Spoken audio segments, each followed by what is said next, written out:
Trump presser out of control. Wow. You know it. Let's start. Another day, another insane Trump presser. I'm losing my mind. Let's start with him getting kind of upset because Pam Bondi won't back him up and won't publicly announce that Adam Schiff is being indicted. While we go through the segment, please do click the subscribe button if you appreciate the show. It's all it takes is a little tap. So please do. It's free. Right. So we'll do a few more and we'll go home. Wonderful. Everybody's going to go home. I'm going back to the Oval Office, however. Speaking of Democrats, there's a report that there's a grand jury on Adam Schiff for apparent mortgage fraud. If he is indicted, should he mortgage fraud. Oh, no. This is the dumbest thing ever. Okay. step down as a U.S. Senator? Well, I'm not going to comment on that. I would just say Adam Schiff is one of the lowest forms of scum I've ever dealt with in politics. He's a horrible human being, very dishonest person. I have no idea what's going on. You tell me that he's going to be indicted. I don't know. You could ask Pam. I don't know if she could say it. Probably you are allowed to say it, but I wouldn't know about that. I can only tell you he's a very bad. I think he's actually a sick person. Do you want to talk about that? We're not going to comment on any grand jury that's open. We can't legally. I don't know. Look at how annoyed he gets. Look at this. Watch his face. Can I have some ice cream? No, you had ice cream this morning. We're not going to comment on any grand jury that's open. We can't legally. I don't know. By the way, I hope it's true, but I don't know anything about it. I mean, psychotic. Obviously, he's pressuring Pam Bondi to lock up people he doesn't like Congressman Adam Schiff. And then I saw this. Pete Hegseth posted, drugs equals dead. And I thought, this can't be good. This can't be good. Because actually, no, that's not true. There are a lot of people who have committed drug crimes that I don't think should be dead. Why not just ask for a declaration of war? Well, I don't think we're going to necessarily ask for a declaration of war. I think we're just going to kill people that are bringing drugs into our country. Okay? We're going to kill them. They're going to be like dead. So, do you hear what he's saying? Can we not just act like, well, that's life? He's saying we're not even going to pretend like this is wartime authority we're using, when the structure of legal accountability is fundamentally changed. No, we're not looking for a declaration of war that would give us wartime authority. We're just going to kill people. We're just going to kill people when we think they're trafficking drugs. We can't know because by the time we get to the boat that we thought was that, it's blown up. So, and then they detained 2 people that survived one of these strikes and just sent them back to their home country. Hey, what? Why won't we? Can we? What? Can we put them in one of those rooms with one-sided glass and have someone sit with them and interrogate them, please? Can we get a confession so that we can go, okay, at least with that boat, it actually was a drug trafficker and not just some rando? Or even so, we're doing extrajudicial killings. I'm against the death penalty in general for the wrongful convictions, for the cost efficacy of just not doing that. It's more expensive to have the death penalty. And I think it's a worse punishment to sit your whole life until your body decays for really bad crimes than getting the easy way out and being killed immediately. But being against that means I'm definitely against I think that's it. Go ahead and blow that up. And that's a very serious subject. Okay, so bookmark serious. Now shift to, we're going to get all of these fish addicted to drugs. Where's the drugs going if there are drugs in the water? You think the whales are batty because of the windmills? Wait until they get a taste of fentanyl-laced cocaine. Serious? Silly. Separate. Okay, but people are being killed and we don't exactly know much about them. And the Colombian government said that one of the boats was Colombian fishermen. I don't know. Crazy. Absolutely crazy. Then you have, or in response to that, Aaron Reichlin-Melnick said, a blaring red warning signal for the rule of law, a president declaring, we're just going to kill people without a trial or even a shred of due process or a declaration of war. Yeah. Very dangerous, very scary. Then he railed against the No Kings protests. Into that in American politicians. Yeah, where the money's coming from. Because you see it. Like even that garbage deal they had this weekend, which was embarrassing to them, and the crowds were much more, the crowds were not big. Those crowds were not big at all. 7 million people. But when you look at signs, and they're all made beautifully, the yellow signs, I saw the yellows, the blues, but they're all made professionally in a printing shop, looks like on Madison Avenue someplace.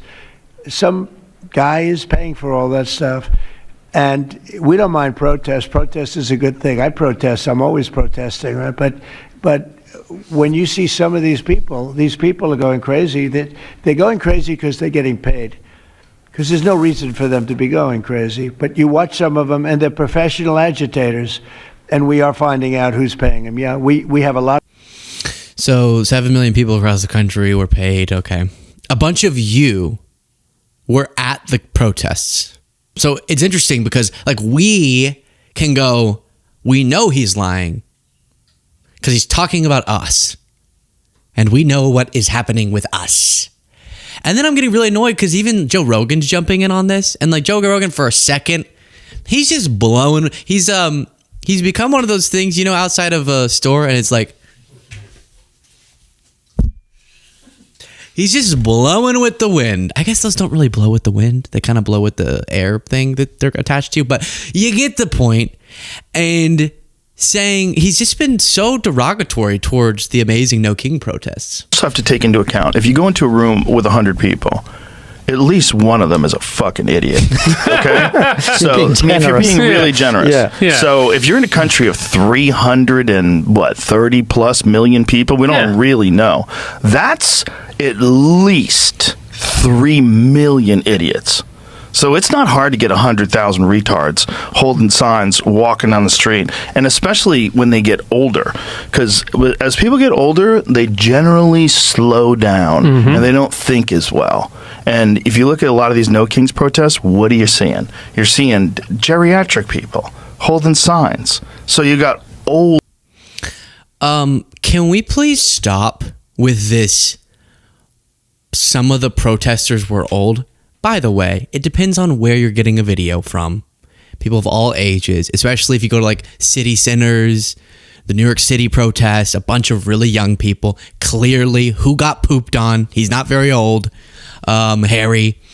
But also, I have been to way more Trump rallies than almost any person on the planet, including Rogan.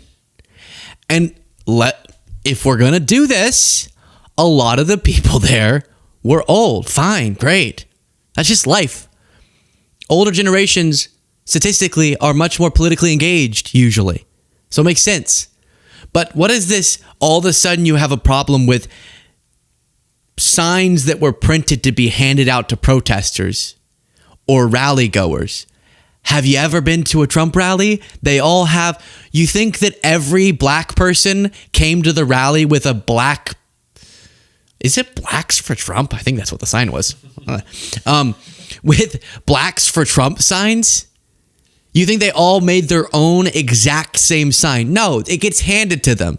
And then Women for Trump, when he does one of those, and they're all standing behind with the pink Women for Trump, it's handed to them. That's how these things go. That doesn't mean that those rallies are astroturfed or faked. Real people are going to them, and then they go, hey, do you want to sign? The campaign paid for them. So in this case, yeah, there's some funding for the No Kings organization that puts on the logistics, sets up the different things and the lights and the stages, and then hands out signs, probably.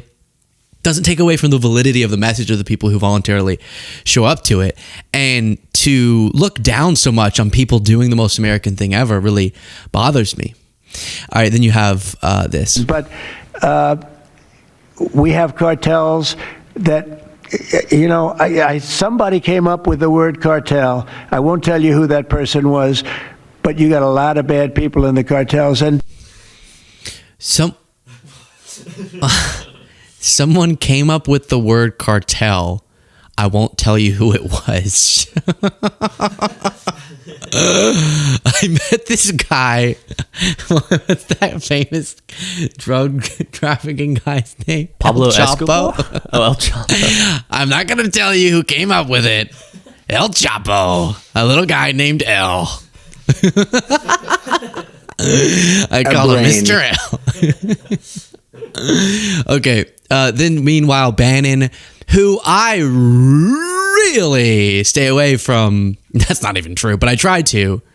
Like visual jokes. But he just doesn't look great. He looks worse every time I see him. He looks inflamed. He looks just irritated, physically irritated. I think he's in a battle with his body and he's losing. So that's more what I'm saying. It's nothing to do with anything except for what I'm seeing, which is, and it's not anything to do with weight. It's just the look of someone who seems dilapidated. That's what it is, right? Because there are beautiful, beautiful people of all different shapes and sizes. It's just that he specifically is not one of them. And I think that even if you changed his shape or size, he would still just look dilapidated. Is that all fair? Does that go through the woke filter? Okay. He's my woke filter. Wokest guy. So we're called woke. I won't tell you who came up with it. Then Bannon is out there saying that Trump is 100% going to be president in 2029. He keeps saying 2028. He means 2029, but he's merging it with elected in 2028. Well, he's going to get a third term. So Trump 28. Trump is going to be president in 28, and people just ought to get accommodated with that. So what about the 22nd Amendment? There's many different alternatives. At the appropriate time, we'll lay out what the plan is. But there's a plan, and President Trump will be the president in 28. We had longer odds in 16 and longer odds in 24 than we got in 28. And President Trump will be the president of the United States, and the country needs him to be president of the United States. We have to finish what we started. And the way we finish it through Trump. Trump is a vehicle. I know this will drive you guys crazy, but he's a vehicle of divine providence. He's an instrument. He's very imperfect. He's not churchy, not particularly religious, but he's an instrument of divine will. And you can tell this of how he's pulled this off. We need him for at least one more term. It's just echoing in my brain. He goes, he is divinely placed in this moment. And then I hear, cartel. I won't tell you who came up with that. It's like weird how in their head they see him in this very religious, messianic light. And I wonder if that feels rattled at all whenever he's just being a dum-dum. Right, and he'll get that in 28. You're not driving me crazy. I'm trying to understand the coherence of the things you've just told me in the last few minutes. On the one hand, you've said the Constitution is fit for purpose. Secondly, you've said that President Trump needs another term, even though the 22nd Amendment makes pretty clear that he cannot have another term. Why does it make that clear? Because he's on his second term already. At some point in time, we will make sure we go through, Zanny, and define all those terms. But even if you find a way to undermine... This part made me uncomfortable. Watch him say K. And define all those terms. But even if you find a way to undermine you will be undermining the spirit. He looked like he was like flirting with this guy. Watch. He's like, this guy gets me. I'll catch you later, baby. We will make sure we go through, Zanny, and define all those terms. But even if you find a way... And then the guy's like, okay, you can define my terms any day of the week, Steve. You will be undermining the spirit of that amendment, even if you find some way around it. And to those if the American people, with the mechanisms we have, put Trump back in office, are the American people tearing up the Constitution? Would that be tearing up? Yeah. If the American people want to change the Constitution, you can do it. It just takes a lot of support. And you don't have that level of support. So you're talking about what? Unconstitutionally giving him another term by eking out an election as opposed to the massive constitutional amendment process that would require way more support than you have. Yeah, that would be spitting on the Constitution. That is why we are a constitutional republic, which is a democratic system, as you'll hear me debate a lot of Trump supporters during Jubilee about, but has these guardrails. It does have these guardrails. So I guess what I've heard is Vance could run as president, but then Trump as vice president. So then because the amendment says you can't get elected, so he could get elected as vice president, but then Vance resigns and he becomes president again. But the 12th Amendment, I hope I get this all right, says that a vice president can't be vice president if they're not qualified to be president. And so Trump wouldn't be qualified to be president because of the 22nd Amendment. And the 12th Amendment says you can't be vice president if you're not. So then, well, maybe they put him as Secretary of State.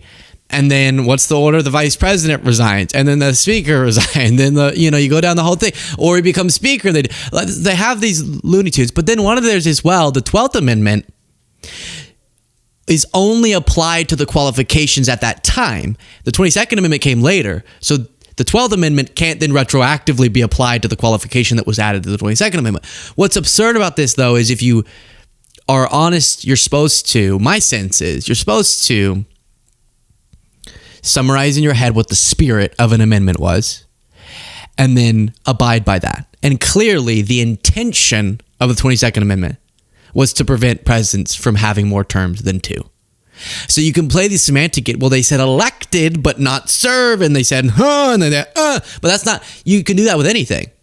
Oh, the right to bear arms. Well, maybe arms is actually this arm and not weapons, but that's not ever how we judge the Constitution. So pretty absurd. And then he's such a fascist.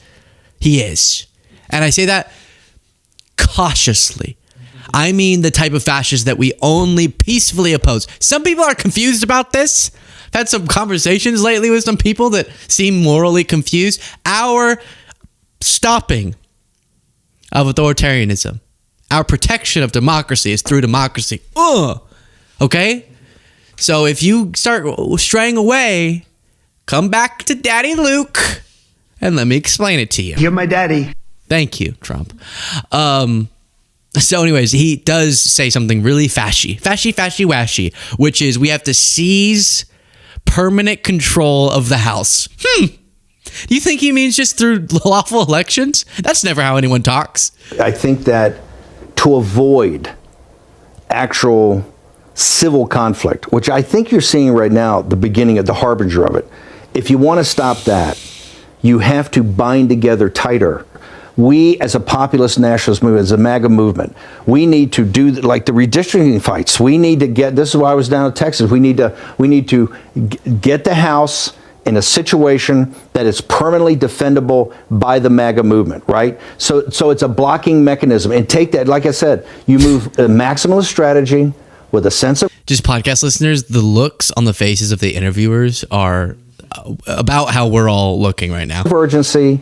And you seize the institutions, and that's what we're doing right Steve, now. I don't see how that is a recipe for diffusing this crisis. I think that what happens is when people feel shut out of power and interest groups cannot get representation and cannot get an input into the way that policy is made, that's precisely when you end up with civil war. I disagree. Because there is no alternative. So I'm sure we will have other interpretations, but can we all just be adults? Permanent MAGA seizure. And he agrees with the premise of the other guy's question about you would be locking people permanently out of power, which is not how our system is supposed to work. And I remember, I remember one time, I can't remember what the circumstances were, but somebody said, I wish Democrats won every election. People got mad. Oh my gosh, you want communism, a one-party government. And it's like, no, I just mean that like in all the races, I prefer Democrats, so I'd prefer they all won. And maybe that was a dream I had. I can't remember what, it just popped in my head, or a conversation. It definitely happened somewhere. And now they're just talking about permanent rule of MAGA. It's scary. And it's not surprising coming from Steve Bannon. We've learned about where he gets his ideology from. And it's just not the American principles that we thought people universally believed in. And this is something I've been struggling with and trying to come to terms with, is when I look at another person who says, I'm an American, I'm proud to be American, I just assume they agree with the basic tenets of America. And then I'm kind of baffled, and surely I'm misunderstanding them when they get into this more authoritarian territory. And I need to get rid of that inclination. Clearly, people can very normally speak and express some form of patriotism in their eyes, and at the same time be thinking this whole system we have kind of sucks and we should have more of a authoritarian regime like the ones that we like abroad. And coming to terms with that's kind of scary. That is today's show. Thank you all so much for watching and listening, podcast listeners. Actually, I think I had a little bit more. So let's end on this. Harmeet Dillon said, I love the Constitution of my favorite president. And she's in a photo with the president and the Declaration of Independence. That's the show. Thank you all. Much love. Talk to you next time.